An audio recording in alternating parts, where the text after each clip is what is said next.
to answer the question from the start, who do I think credited the most of my self-improvement journey? I'd say it'd be... Hang on, we'll come back to that one. This is what I looked like a year ago. I had long greasy hair, a double chin, and I was the kind of person to threaten to hang themselves if their toast wasn't toasted correctly. Fast forward to now and I'm in a much better position, but I'm still looking to grow. Though I may have shed the pounds in the personality, there's still much room for improvement in my life. The thing was, about 6 months ago I didn't know where to go from where I was. I'd begun the gym, I'd cleaned up my diet a bit, but I still was a bit unsure of what I was supposed to be doing. I was completely unaware of meditation, gratitude journaling, and all the other good habits I should have been including in my life. But then, I met this sexy son of a Jeffrey's Adonis is Adonis. Adonis is the ultimate male. Hamza Ahmed. Before we start, for those of you who don't know, my name is Eden and I'm an Irish teenager on my self-improvement journey. Every day I take one more step to becoming the Adonis. And speaking of Adonis...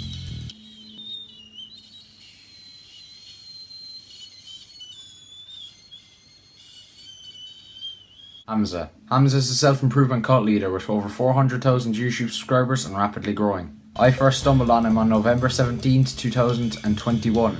I remember that date off the top of my head because it was when I first received my creatine and my protein powder off MyProtein.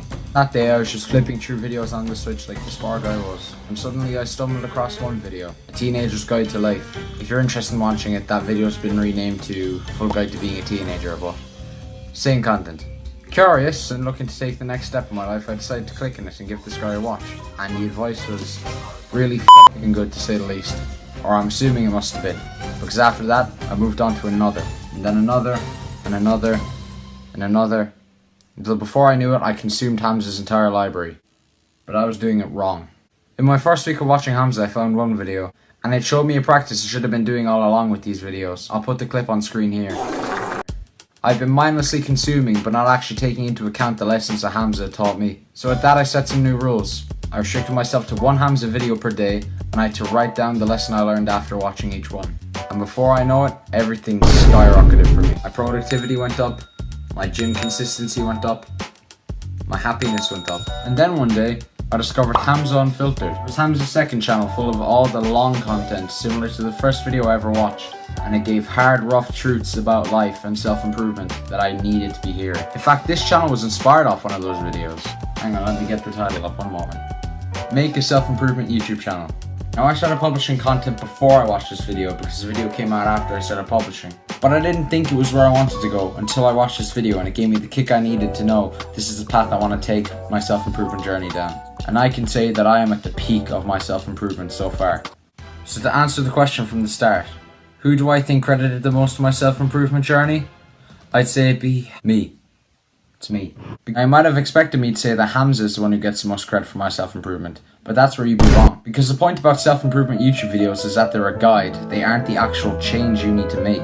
Me, Hamza, Better Ideas, or anyone else can sit in front of our camera and give you an exact detailed plan on how to change your life. But unless you were to make that change, nothing would happen. Consume all the self-improvement content you want, but at the end of the day, you need to take actionable steps to change your life. That's something I have done that I know many others have tried and failed to do. And I, nor anyone else, wants you to be one of those people who fail. So when it comes to my self-improvement journey, the person who gets the most credit for my change is me. And the same can be said for you too. I don't care how long it took you to get started or how many motivational videos it took you. As long as you've begun to make a change, you deserve the most credit for that change. That's it for the night, lads. Take care.